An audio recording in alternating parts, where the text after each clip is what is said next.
I'm Celine Williams, and welcome to the Leading Through Crisis podcast, a conversation series exploring resiliency and leadership in challenging times.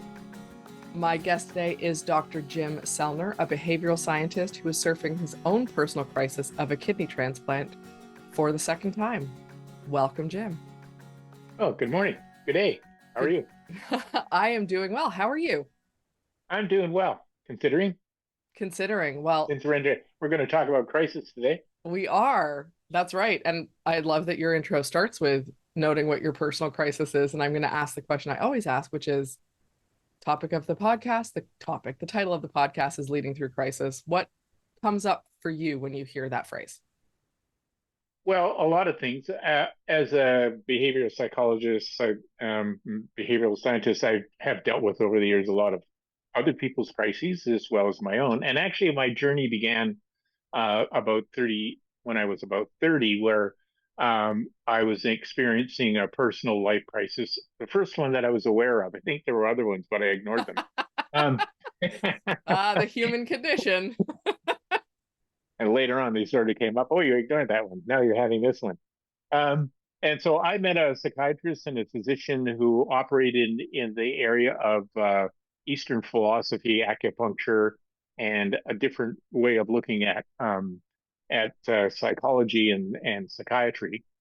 And so I met them, and I was working with them both as a client and a training with them.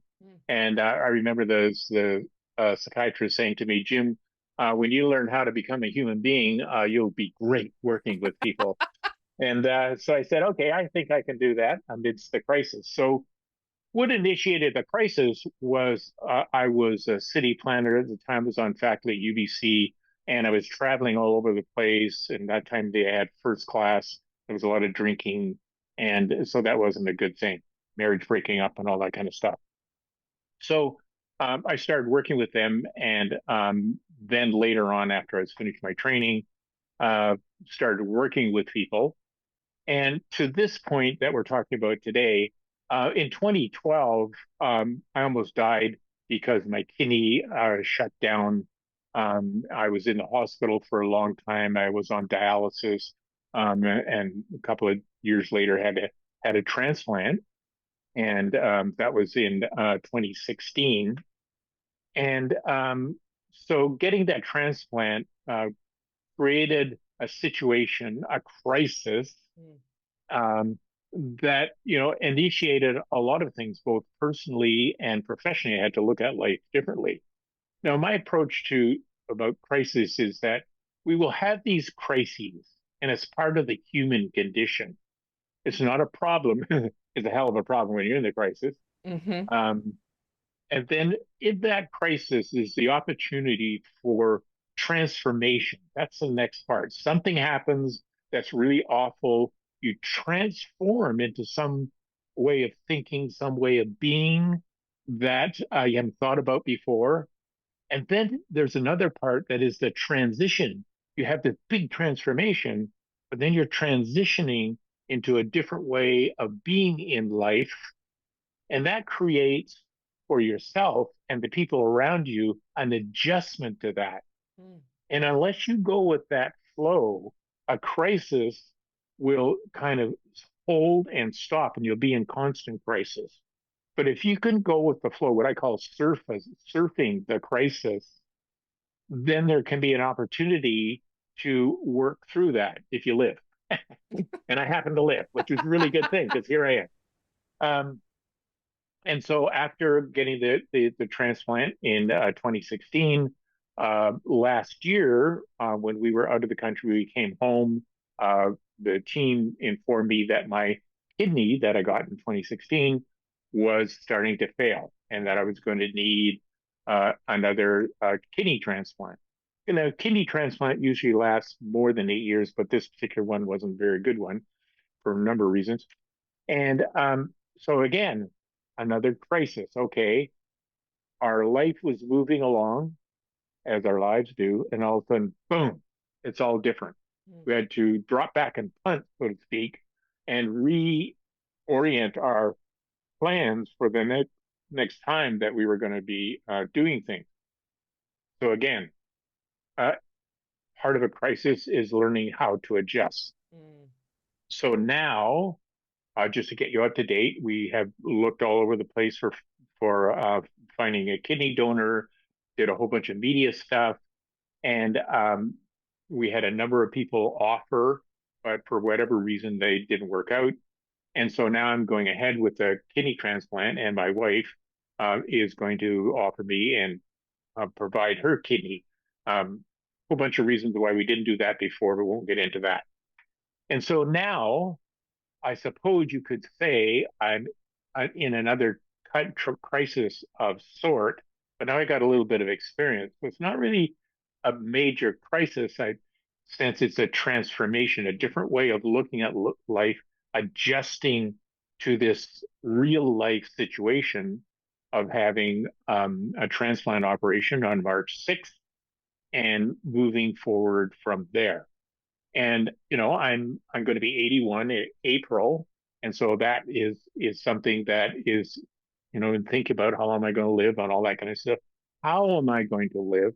So all of a sudden, the horizon of life has moved from here to here, kind of thing.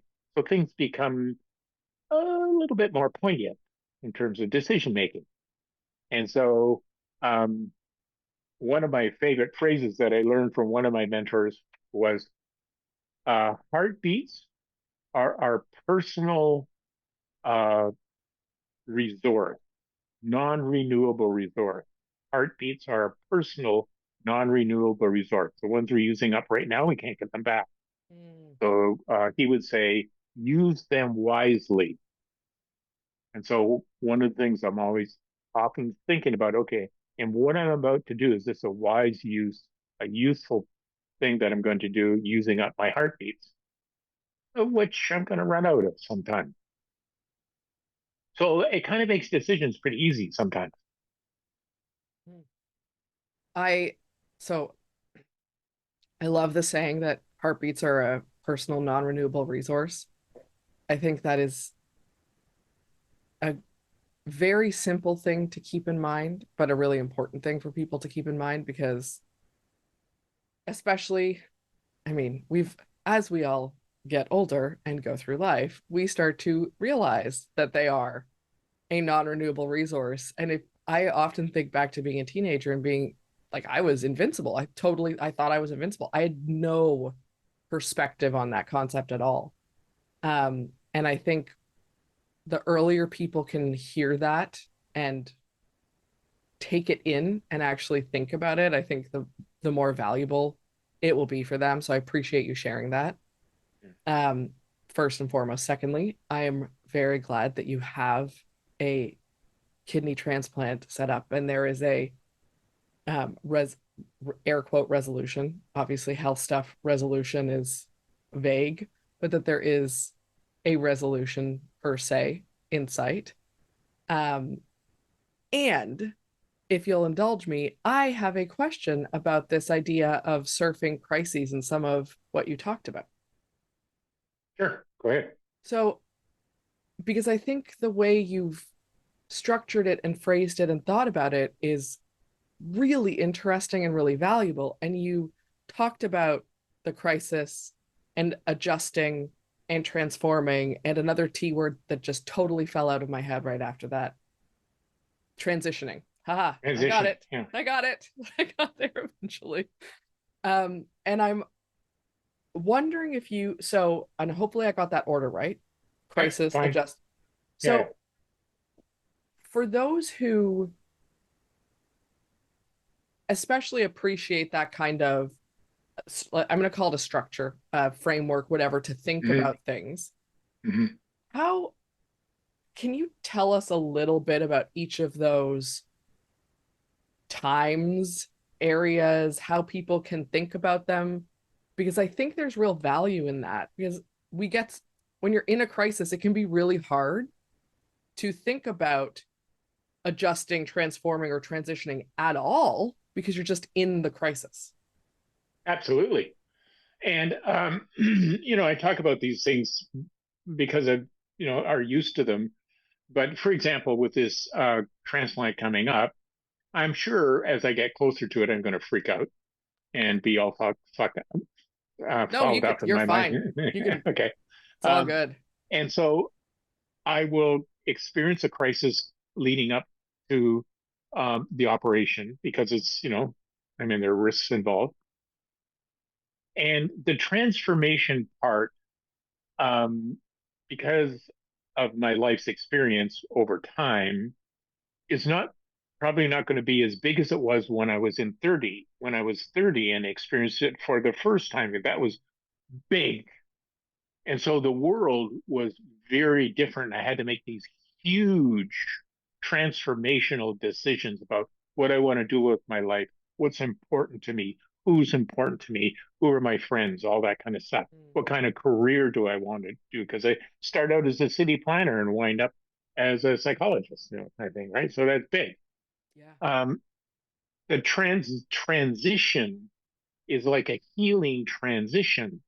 So we'll have the operation on March 6th, and both Renee and I will, after that, have to transition into the healing process. We've been in the process of finding a kidney and all that that means, and looking at all the decisions that we've made, all the assessments.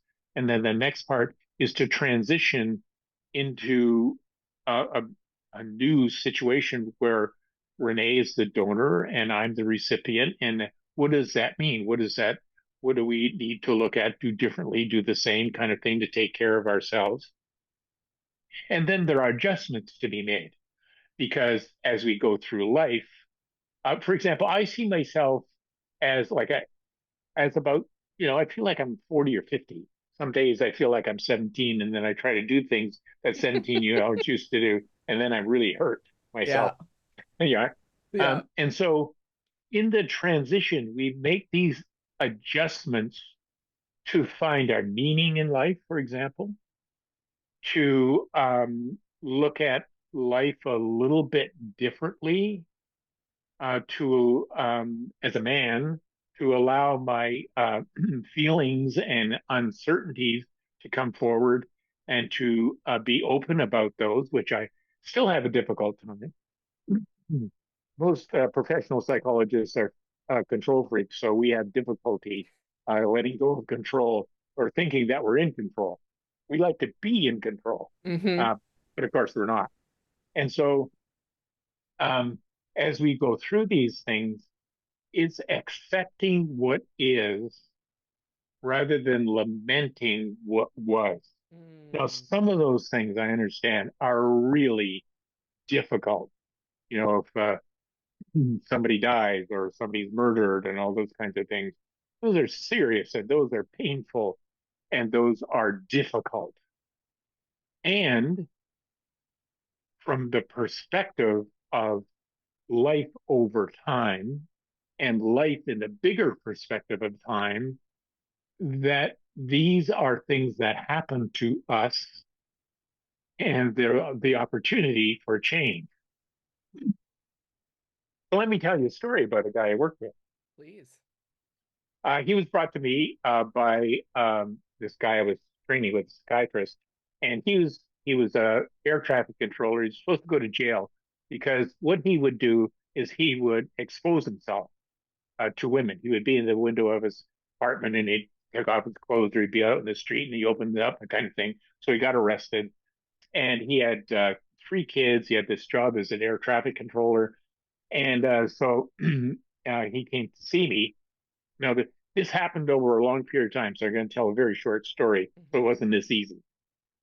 But basically, what happened over time in our working together, we discovered together that he wanted to be seen.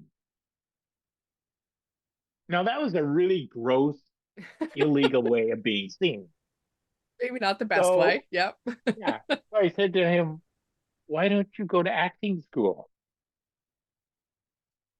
So he went to acting school, quit his job later after he'd gone through acting school, and he's now an actor. Wow. So he took this really gross, ugly thing, and that's where the transformation comes in. and then a transition into actually the work of doing it, and then adjusting to his new life of being an actor. Yeah. And he's he's fine. So what could be seen as a psychological flaw, and it is in a way, be seen as he just wasn't being creative about what was going on with him. Mm.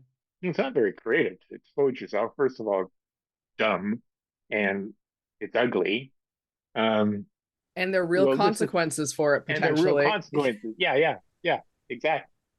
And so, from the point of view of when I'm working with people, I'm always looking for, okay, this is the situation. How can you transform that into something more creative? Mm. So let's say you're incredibly neurotic. Well, as my mentor used to say, put your neuroticism to work. Like read, be a marathoner, um, make little things or whatever, be a programmer. Yeah. But put your neuroticism because neuroticisms are always looking at the smaller stuff. Mm-hmm. As Jung said, the definition of neurotics are they build castles in the sky, and the definition of psychotics is that they live in them. It's great. so, so all these things in our life present little, and they're little crises, and they're big crises. Some are more difficult than others. Yeah. It's um it and I'm not saying this is a truth, but it almost sounds in a way like some of the when you can transform whatever the crisis is into something productive that actually serves you, Yes, whether it's, and that can be, you know, anything. anything. And I was going to Yeah, say, like, I think about, both of my parents have died, and one quite a long time ago now. And in the moment of those things, you think this pain is never going to, whatever it is. And ultimately, even something like that, you can transform into something that is productive for you, for the people, whatever the case may be. But the word productive came to mind when you were talking, in terms of it might not be the minute it happens. We all have to feel what we're going to feel. But when we can recognize and look back and say, hey, this can become something productive or did become something productive. And, the adjustment will come with that. The transition will come with that. That to me sounds like a real opportunity for people to think about. yeah. And part of a counseling process is to help people develop the skills to move on. As we were talking about before, quite often, you know, people, in psychoanalysis, you go every day of the week or every week or something like that. And the idea there is just to hear, but from my point of view, um, well, I want to move on and try something new. Mm-hmm. Like who wants to eat anything of the same thing every day? So move on, find another more interesting taste that you like. Yeah. Yeah. Um, I am curious how, as I'm realizing as I'm about to ask this question, I'm trying to find a way that it's not going to sound like a really long-winded question, because I have a tendency to think out loud when I'm doing this, because I'm in the moment of the conversation, fortunately or unfortunately. Um, I'm curious how, whether it's you or through the work that you've done, um, how you have seen or experienced people changing how they manage crisis or changing how they lead through crisis over time. And I'm I know it might sound a bit vague, but what I mean is I think oftentimes I think like most things, being able to manage crisis, lead through crisis, emotional intelligence, whatever you want to call it, it is a muscle that we can build and we can get get I'm air quoting get better. If you're listening to the podcast, you can get better at it, as in you recognize it sooner, you can, be more intentional with how you respond as opposed to react, all of these kinds of things. And I'm wondering how how you have seen that change, or what you would recommend, or if there's something that you're like, look, here's, keep this in mind, here's how it's worked for me. Because I think people often get stuck in reaction. Look, in the work that I do, which is, coaching and training and talking to executives, the amount of times people are like, well, that's just the way I am, and I react that way, and this is the truth, as opposed to there's actual growth in here and there's opportunity in that. Well, yeah, people will often say that that's the way I am. It's okay. How's that working for you? Well, yeah, that's And the so, that's the and question. I respect people's decision if they take that position to be miserable. Mhm. If you want to be Absolutely. miserable, that's fine. Not very creative, not very interesting. Um, and the other thing is, um, it's what I call empathetic confrontation. One of Ooh. the skills is to, as a working with people as a counselor, is to be able to cut through all the noise and the images and all that kind of stuff with respect. And if the person, should they choose to take the assignment, want to want to make do what they need to do to be happier, healthier, more interesting kind of thing. Mm. See, that's one of the problems I have with therapy. In my judgment, therapists have an agenda for the client. I don't have an agenda for you, the client. I Mhm. respect your life, you to live your life however you want. If you're going to break the law, there's going to be consequences, and we're going to put you in jail or whatever. Yep. Yep. But okay, fine. Um, but if you and I've have worked with so many people over the years, some people choose to be miserable, Mhm. and I'm okay with that because they seem to be okay with that. A lot of uh, counselors spend a lot of time trying to convince the person to change. Well, that's ridiculous. It's, I love that you said that. I have a question about empathetic confrontation that I want to go back to, but I love that you said that, because that's one of the things that a number of years ago, when I had a realization, and I work with organizations, right? But I had a realization where I was like, oh, I don't even want to work with a company that does, I don't want to go in anywhere and have to and try and convince someone or a business or whatever that they need to change. If you're good with where you're at, if this is what you think is the truth, if you're like, this is who I am, and cool, you do, that's great. I'm glad that it's your life to live, it's your business to run, it's your whatever. Mm, And I agree with you. I think so often people are, and it's not even only counselors. I think people are trying to change their spouses, their kids, their parents, whatever, trying to convince someone else to change, as opposed to someone identifying or having awareness of or whatever and wanting to change and talking. I think that is fundamentally different.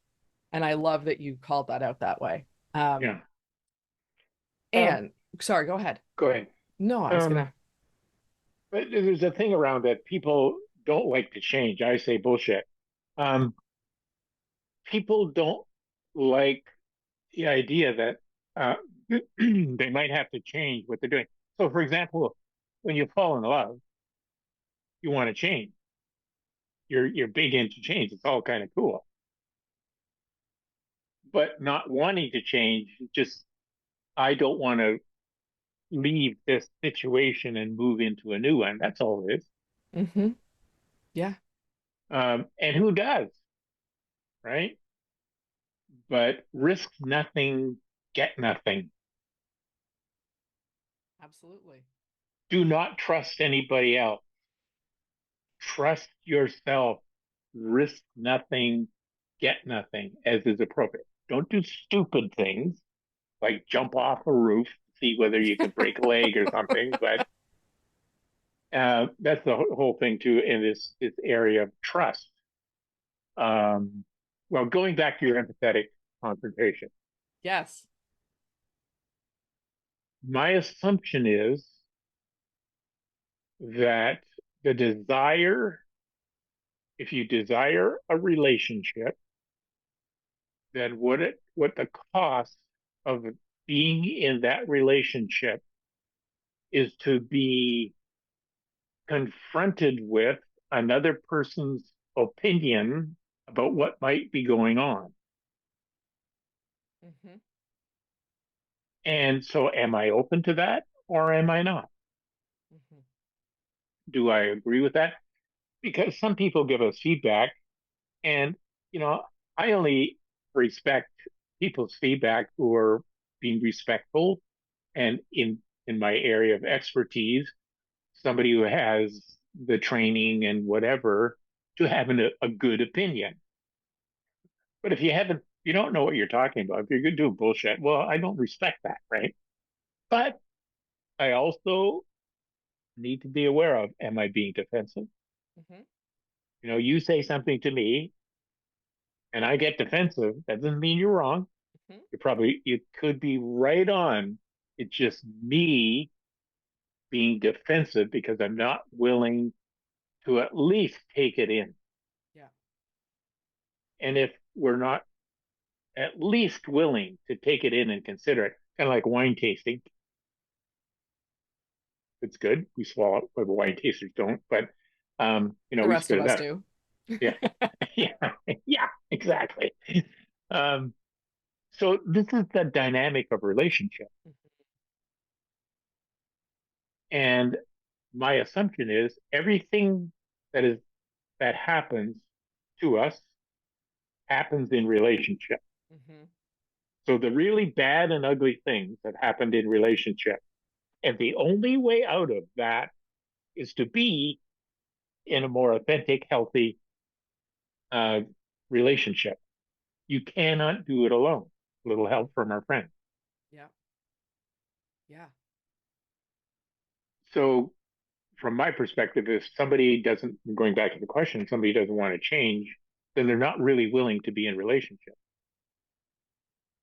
Amen to So, that. for example, if you go out and it's raining and you don't take an umbrella and you bitch and complain about getting wet, or you're deciding you want to do whatever you want to do in spite of the reality that it's raining.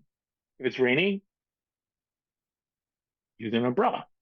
Hmm. You won't get wet. Yeah. 100% on board with all of that. And I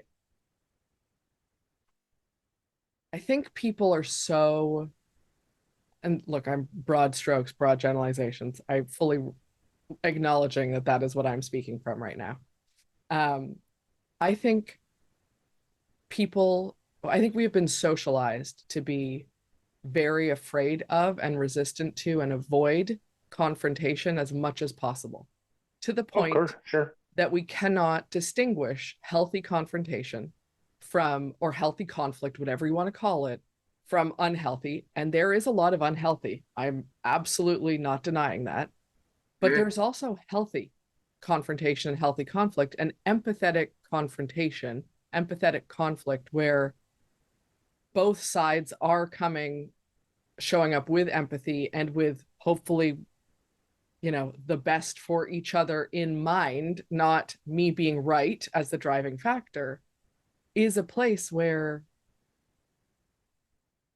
it would be, I would love to see more people understanding that difference and being able to accept and show up and have those types of conversations, and um not only from professionals. And you know I think there are, I love your approach that you were talking about. I think there are a lot of counselors, psychologists, therapists, coaches, whatever, who just continue to avoid confrontation. And I think there are others who are so confrontational that it no longer feels empathetic. And somewhere in between, there's probably a healthy spot. Yeah.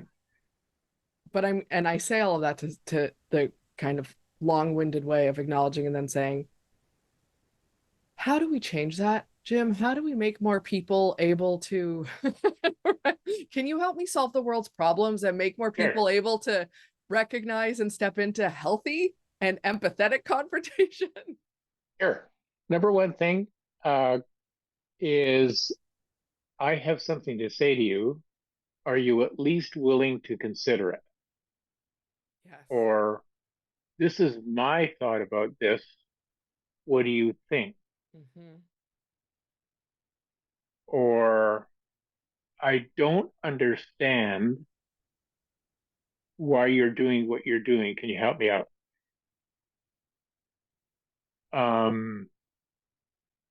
Oh, it looks like you don't like what I have to say. What is it? Yeah. And so at the very least, there's the possibility I have something to say to you. Are you willing to at least consider it? Decreases the other person's resistance response to it. Doesn't mean it won't. But if the person says, "Yeah, I'm willing to hear it," and you start off, and all of a sudden they're getting all upset, I say, "Oh, wait a minute. I thought I heard you say you were at least willing to consider it." And they may say, "Actually, when I hear you talking, I don't think I am willing." Oh, okay. Yeah. Now that becomes problematic in intimate relationships, because in an intimate relationship, whether it be a friendship or whatever, and I don't mean sexual or intimacy, they're not the same thing. Yep. See, we need to have agreement. And if you're going to enter into an intimate relationship with another person over time, the only way that it can work is for each person to be open to at least considering the other's point of view. You don't have to agree. You may get into conflict. I disagree with you. I'm conflicted with you. That's fine. Oh, and the other thing about conflict is, okay, you and I think differently about something. We're having a conversation. We get into it. Okay, you say your piece. I say my piece. We're really at different ends of the pole. And then, for example, in a work situation, okay, given that, how can we work? How can we make this work? There is a way. We don't know yet. Are you willing to make this work? That's the other question. Yep. But we get into our positions. I'd rather be right than happy. Mm-hmm. It's my way or the highway. Mm-hmm. And I love being in that position because it feels so self-righteous. Yes, it does. Yes. And But we love that feeling. yeah, but okay, enjoy your misery. Yeah. Yep. Um, Before we wrap this up, because I have very much enjoyed this conversation and I have 100 more questions that I would like to ask you, but I'm not going to because I know you have other things to do. Is there anything that we didn't get to that you wanted to bring up or anything you wanted to emphasize that we spoke about? And no, I'm good is also a completely acceptable response to this. Well, I came in with no agenda, so we've completed everything. I love them. Perfect. A plus to us both. um, it has been truly a pleasure talking to you. I really appreciate everything that you shared, and not only personally, but also about some different ways of thinking about crisis, this idea of surfing crisis. Your perspective has been incredibly valuable, and I'm grateful that you have come on the show. And I wish you the absolute best with your upcoming surgery. And I hope it We'll just let you know. I hope so. I hope it goes smoothly and easily, and you are out having a ball by the summertime. Thank you. It's been a gas. Absolutely. Thank you. Thanks for joining me today on the Leading Through Crisis podcast. If you enjoyed this conversation, please take a minute to rate and review us on your podcast app. If you're interested in learning more about any of our guests, you can find us online at www.leadingthroughcrisis.ca.